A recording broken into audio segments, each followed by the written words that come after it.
मैं अभी बताता हूँ। माने मुख्यमंत्री जी ने जिस प्रकार की योजना बनाई, मेरे विभाग को जिम्मेवारी इसकी दी है लाडली लक्ष्मी योजना को क्रियान्वित करने की, और चुनाव में एक बहुत बड़ा ये मुद्दा था।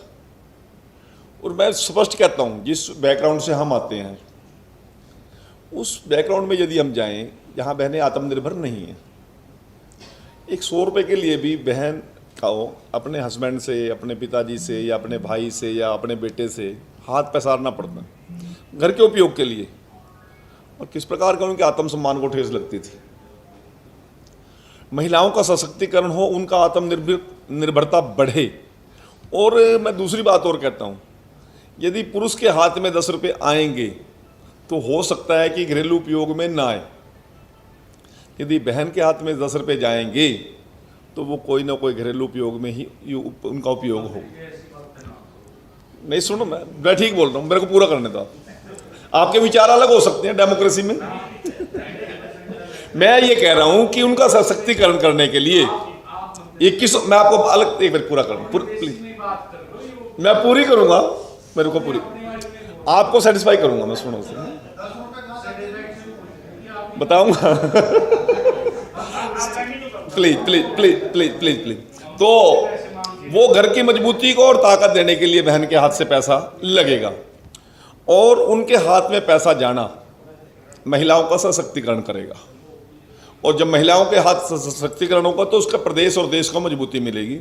तो जो आपने सवाल किया है वो हम 25 तारीख को पूरे प्रदेश के अंदर सभी मंत्री, केंद्रीय मंत्री और हमारे माननीय मुख्यमंत्री जी उस ऐप को लॉन्च करने जा रहे हैं। वो ऐप ऐसी ऐप होगी कि बहनों को किसी भी CSC सेंटर पर, किसी भी सरकारी कार्यालय में 2100 रुपये के लिए अपने आप को अप्लाई करने के लिए एप्लीकेशन देने की आवश्यकता, कहीं पर जाने की जरूरत नहीं है। उसी के स्मार्टफोन पे उसको हम ऐप अपलोड कर सकते हैं। अब दूसरा सवाल आता है कि बहनों को जो 1 लाख रुपए से कम आमदन वाली बहनें हैं उनके पास स्मार्टफोन कहाँ से आया। उसमें एक बात है कि किसी के पास एक फ़ोन भी है, 20, 25, 15 बहनें भी अपने आप को उसमें अपलोड कर सकती हैं। स्वयं अपलोड करना नहीं आता, बेटा कर सकता है, भाई कर सकता है, पति कर सकता है, बेटी कर सकती है, और यदि कोई पड़ोसी भी है वो भी कर सकता है। इसको हमने सुविधाजनक किया है, क्योंकि CSC सेंटर में और सरकारी दफ्तरों में उनको लंबी लाइन लगेंगी, परेशानी होगी। ये बहनें अपने घर में अपने छत के नीचे बैठ के ही इसको अपलोड करेंगी। और जो आंकड़ा आपने कहा है 1 लाख से नीचे की आमदन वाले बहनों का 19 से लेकर 20 लाख के बीच के अंदर ये आंकड़ा जा रहा है। असली आंकड़ा आएगा तब जब ये ऐप को वो अपलोड कर देंगे, तब होगा। और 1,80,000 की बात करें या 3 लाख की बात करें, वो आंकड़ा लगा। फाइल हमने अलग अलग बनाई है, हमारे डिपार्टमेंट ने 1 लाख वाली बनाई है, 1,80,000 वाली बनाई है, 3 लाख वाली बनाई है। यदि हम 1,80,000 तक जाएंगे तब कहीं जाके हम 39 से 40 लाख तक पहुंच पाएंगे, और यदि उससे ऊपर जाएंगे तो फिर 48-49 लाख तक बहनों को इसमें बता रहा हूँ। एक विषय धीमान जी का विषय रह गया। इन्होंने ये कहा था कि 1 लाख तक की जितनी आमदन वाली बहनें हैं उन पर हम अब तक जो आकलन हमारा आया है 4,932 करोड़ रुपया वार्षिक खर्चा होगा। अभी बहुत सारी ऐसी महिलाएं जो दूसरे प्रदेश से आई है, हरियाणा में भी आई है, वो लोग ना अभी डोमिसाइल सर्टिफिकेट बनवाने को लेकर बहुत लंबी लाइनें लग रही है। तो क्या ऐसी महिलाएं भी जिनका ऐसे तुरंत अभी बना है डोमिसाइल, उन्हें भी इस पे मतलब इंक्लूड किया जाएगा? या परिवार जो 15 साल से, उसका हस्बैंड या उसका परिवार जब 15 साल से हरियाणा का डोमिसाइल है उसको हम लाभ देंगे। मंत्री जी मुख्यमंत्री के पद को लेकर लगातार विपक्ष के नेता उस गरिमा को जो है ठेस पहुंचाने का काम करते आए। बजाय ये कहा जाता है, खुले मंचों पे ये कहा जाता है कि मुख्यमंत्री है ही नहीं, मानते ही नहीं। क्या कहेंगे सर? जिन लोगों की आप बात कर रहे हो, जब उन लोगों को ताकत मिली, उन्होंने प्रजातांत्रिक सभी पोस्टों को पैरों से कुचलने का काम किया। जब उनकी अपनी सरकार थी उन्होंने अपने विधायकों का सम्मान नहीं किया, अपने मंत्रियों का सम्मान नहीं किया, मौजूदा मंत्रियों को उन्होंने मुंह काला करने का काम किया। आज वो लगातार सत्ता से बहुत दूर हैं, कोसों दूर, और कभी सत्ता के नज़दीक आ भी नहीं पाएंगे। इस प्रकार की बयानबाजी कर रहे हैं वो। चलो ठीक है, मैं समझता हूँ कि उनके दिमाग में ये बात आई है कि मुख्यमंत्री को मैं मुख्यमंत्री मानता ही नहीं।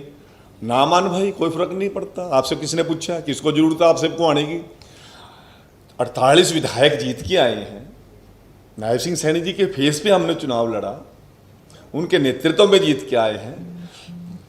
30 से 32 हमने नगर निगम, नगर परिषद, नगर पालिकाओं में हमें बहुमत मिला है। इसी प्रकार के अन्य जितने भी चुनाव हो रहे हैं, हर जगह समर्थन और आशीर्वाद लोग हमें दे रहे हैं। लाखों लाखों लोगों की जनसभाएं नायब सिंह सैनी जी संबोधित कर रहे हैं, नायब सिंह सैनी जी के नाम पर वहां पर इकट्ठे हो रहे हैं। वो नहीं मुख्यमंत्री मानते तो ना माने, कोई फर्क नहीं पड़ता, परंतु मुख्यमंत्री नायब सिंह जी जनसेवक, प्रथम जनसेवक पहले हैं। और उन भाई साहब की चिंता किसी को, उनके परिवार के लोगों को चिंता नहीं है। उनकी सगे परिवार की क्या स्थिति है आप लोग समझ सकते हो। जब विधायक थे विधानसभा में, वो डिप्टी सीएम ही नहीं अपने परिवार के आदमी को मान रहे थे। उन्होंने किस प्रकार से स्पीकर साहब की कुर्सी को भी चैलेंज करने का काम किया। सारी बातें जनता देख रही है। और फिर समस्या क्या होगी है, 5 साल जिस प्रकार का ये लोग आचरण करते हैं, चाहे कांग्रेस के लोग हैं चाहे अन्य विपक्ष के लोग हैं, और जब जनता वोट नहीं देती, क्योंकि 5 साल का आकलन करती है जनता, जब वो 5 साल के आकलन में वो कहीं भी ठहरते नहीं है, फिर बाद में क्या कहेंगे, तो ईवीएम हो गया जी गलत, वोट चोरी होगी जी, फिर इस प्रकार का आरोप लगाते। विपक्ष के ऊपर भी पूरी निगाह रहती है। मैं कल एक जेपी नड्डा जी का इंटरव्यू देख रहा था। उन्होंने कहा कि मैं जब नेता प्रतिपक्ष था हिमाचल प्रदेश में, माने मोदी जी हमारे प्रभारी थे, तब उन्होंने मुझसे पूछा कि आप जो विपक्ष के नेता के नाते आप विधानसभा में जो सवाल उठाते हैं, ये सवाल आते कहाँ से आपके पास? तो मैंने कहा था कि मैं तो अखबार, मीडिया, ये जानकारियाँ हम कलेक्ट करते हैं। उन्होंने कहा नहीं, ये तो ठीक बात है, मैं चाहता हूँ कि आप जनता के बीच में जाएं, लोगों को निवेदन करें कि मैं नेता प्रतिपक्ष के नाते आपकी समस्याएं सुनने के लिए आया हूँ। यदि आप वो फीडबैक लेके आएंगे, प्लस मीडिया की चीज़ लेके आएंगे, प्लस आपके विधायकों की जो रिपोर्ट लेके आएंगे और सरकार की चीज़ों को स्टडी करेंगे, तब आप देखना कि आपको क्या नेता प्रतिपक्ष। वो कहते हैं कि मेरे जीवन में इतना फंडामेंटल चेंज हुआ उसके बाद से, मैं सोच भी नहीं सकता कि एक छोटे से सुझाव ने। तो इसलिए मैं कह रहा हूं कि नेता प्रतिपक्ष या विपक्षी पार्टियों के ऊपर भी जनता जनार्दन की निगाह रहती है। उनके बयान को लोग पढ़ते हैं, उनकी भाषा को लोग समझते हैं। इसलिए नेता के विपक्ष के लोगों को भी कोई बयान देना है, प्रजातांत्रिक मूल्यों को जीवंत रखना है, तो उसी प्रकार का आचरण और व्यवहार और जुबान होनी चाहिए।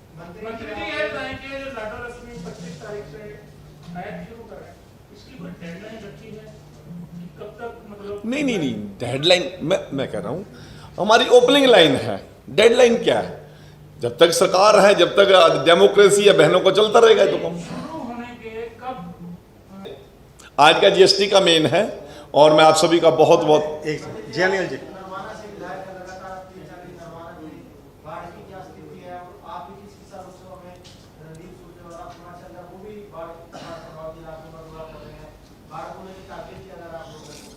देखिए, पड़ोसी राज्यों में और हरियाणा में अगस्त के अंतिम सप्ताह में और सितंबर के बिगिनिंग में जो अति वर्षा हुई, अनुभव से, उम्मीद से बहुत ज़्यादा हुई। बार बार बादल फटे। हमारा JNK की स्थिति बड़ी खतरनाक, भयानक है। हिमाचल की स्थिति भी बड़ी क्रूशियल है। इसी प्रकार से उत्तराखंड में भी और पंजाब में भी, हरियाणा में भी उसका व्यापक प्रभाव पड़ा। परंतु हमारे मुख्यमंत्री जी ने और प्रशासनिक अधिकारियों ने जिस प्रकार की तैयारियां की थी, और फील्ड में हमारा छोटे से छोटा अधिकारी, SD और JE लेवल का अधिकारी भी हमारा गांव में या फील्ड में था, बहुत सी परिस्थितियों को संभालने का हमने काम किया।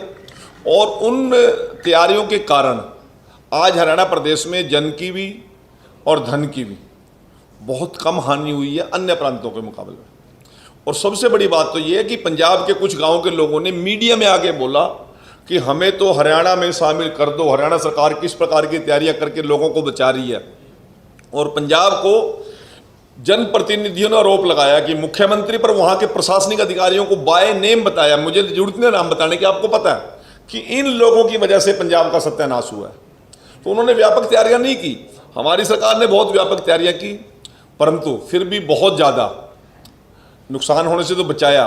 परंतु जिनका भी नुकसान हुआ है, मुख्यमंत्री जी ने किसान को भी, किसी गरीब का मकान टूट गया उसका भी, किसी के मकान में क्रैक आ गया उसका भी, फसल के साथ साथ छोटे दुकानदार की दुकान का नुकसान हुआ उसका भी, किसी के पशु का नुकसान हुआ उसका भी, बकरी तक का हमने तो कह दिया कि छोटे किसी मजदूर की किसी की बकरी भी यदि पानी के कारण या बाढ़ के कारण वो मरी है तो उसका मुआवजा भी हम देंगे। और जिस प्रकार के, मैं तो हैरान हूँ, राष्ट्रीय महासचिव रणदीप सुरजेवाला जी दनौदा गांव में बयान दे रहे हैं 30,000 हेक्टेयर आज बाढ़ की चपेट में है, और दोपहर के बाद किसी और गांव में बयान दे रहे हैं 20,000 हेक्टेयर हरियाणा की भूमि बाढ़ की चपेट में है। अरे भाई आंकड़े दुरुस्त कर ले भाई तू अपने। और जिस प्रकार जिस जगह पे वो खड़ा होकर नायब सिंह सैनी सरकार को कोस रहे थे, वहीं पे 9 मोटरें खेत में उसी लाइन पे लगी हुई थी और वो सारी की सारे पानी हम ड्रेन में डाल रहे थे, वहीं पे खड़ा होकर वो एक पत्रकार ने दिखा भी दिया, कहते जी आप कह रहे तैयारियां नहीं सरकार की, सरकार ने तो एक जिस जगह पे खड़ा होकर आप बोल रहे हो यहीं पे 9 मोटरें।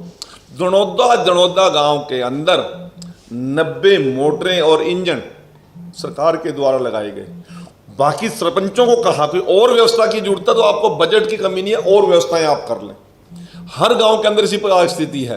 तो आज हरियाणा के जिन लोगों का जो भी जनधन हानि हुई है उसकी हम संवेदनाएं भी हैं, सरकार उनके साथ बिल्कुल एक मुश्त खड़ी है। क्षतिपूर्ति पोर्टल हमने खोल दिया और उसको आप लोग अपलोड कर रहे हैं। जहां पर वो अपलोड नहीं कर पा रहे लोग, हमारे पार्टी के लोग, हमारे बूथ अध्यक्ष, हमारे मंडल की टीम, हमारे शक्ति केंद्र के लोग उनकी जाके मदद कर रहे हैं और सरकार के लोग भी उनकी मदद कर रहे हैं।